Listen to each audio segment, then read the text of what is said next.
تو زندگی کا کوئی بھروسہ نہیں ہے۔ 5 چیزیں ایسی ہیں کہ جن کے بارے میں اللہ رب العزت فرماتے ہیں کہ اس کا علم صرف میرے پاس ہے۔ اللہ نے ان 5 چیزوں کا علم کسی کو عطا نہیں کیا، اور اس کے بارے میں ہمیشہ بندے کو فکر مند رہنا چاہیے۔ 5 چیزیں، ان میں سے پہلی چیز، ان اللہ عندہ علم الساعہ، بے شک قیامت کا علم صرف اللہ کے پاس ہے۔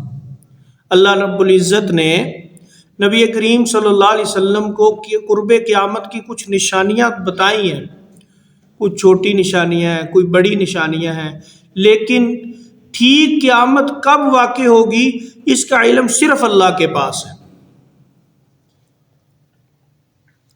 وَيُنَزِّلُ الْغَيْثَ، اللہ بارش کب برسائیں گے، کہاں برسائیں گے، کتنی برسائیں گے، اس کا علم صرف اللہ کے پاس ہے۔ باقی جو ہوتے ہیں وہ صرف تخمینے اور اندازے ہیں، لیکن حتمی جو علم ہے وہ اللہ کے پاس ہے۔ اللہ ہی قادر ہے بارش برسانے پر، اور اللہ ہی کو علم ہے کہ بارش کہاں برسانی ہے اور کہاں جو ہے وہ بارش ہوگی، کتنی ہوگی اور کب ہوگی۔ وَيَعْلَمُ مَا فِي الْأَرْحَامِ، اور تیسری چیز کہ ماں کے رحم کے اندر وہ جو نطفہ ہے، وہ بچی ہے یا بچہ ہے، 1 بچہ ہے، 2 بچے ہیں، یہ صرف اور صرف اس کا علم اللہ کے پاس ہے۔ اللہ نے یہ علم کسی کو نہیں دیا۔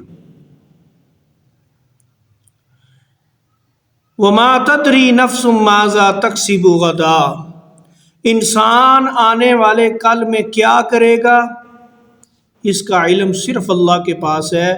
انسان اپنے ارادے بہت بناتا ہے، انسان اپنی تدبیریں بناتا ہے، انسان بہت کچھ سوچ کے رکھتا ہے، لیکن ہوگا کیا یہ صرف اللہ جانتے ہیں۔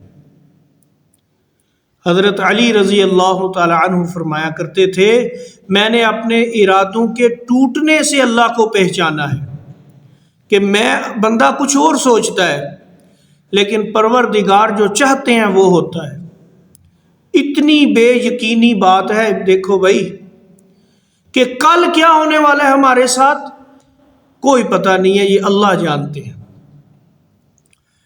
اور 5ویں بات اللہ رب العزت نے فرمائی، وَمَا تَدْرِي نَفْسٌ بِأَيِّ أَرْضٍ تَمُوتُ، کہ انسان نے کس جگہ پہ مر جانا ہے، اس کی موت کس جگہ پہ لکھی ہوئی ہے، اس کا علم بھی صرف اللہ کے پاس ہے۔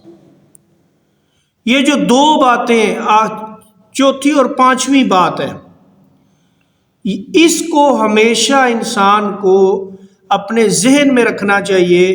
جو بندہ بھی یہ 2 باتیں اپنے ذہن میں رکھ لے گا تو وہ اللہ کے قریب ہونے کی کوشش بھی کرے گا اور گناہوں سے بچے گا بھی۔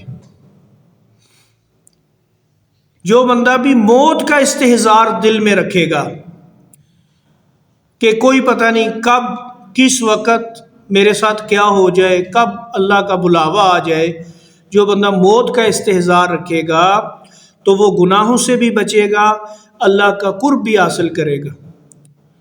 لیکن جو بندہ بھی ان 2 باتوں کو اپنے ذہن میں نہیں رکھے گا، بے پرواہ ہو کے زندگی گزارے گا، تو وہ کبھی بھی اللہ کے قرب کو حاصل نہیں کر سکتا، وہ کبھی بھی نیک اعمال کی طرف نہیں آ سکتا، بے پرواہ جو ہوگا۔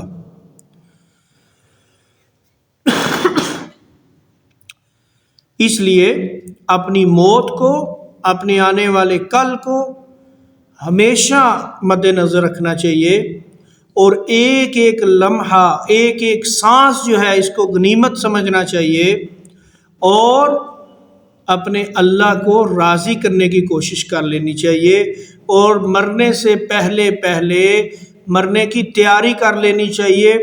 یوں اپنے آپ کو پاک اور صاف رکھنا چاہیے کہ جب بھی اچانک بلاوا آ جائے تو انسان بالکل تیار ہو، نہ بندوں کے حقوق اس کے ذمے ہوں، نہ اللہ کے حقوق ہوں، حقوق اللہ بھی مکمل ادا کرنے والے بن جائیں اور حقوق العباد بھی مکمل ادا کرنے والے بن جائیں، کیونکہ کل کیا ہونے والا ہے اور موت کس جگہ پر آ جائے گی یہ صرف اللہ جانتے ہیں، اس کا علم کسی کے پاس نہیں ہے۔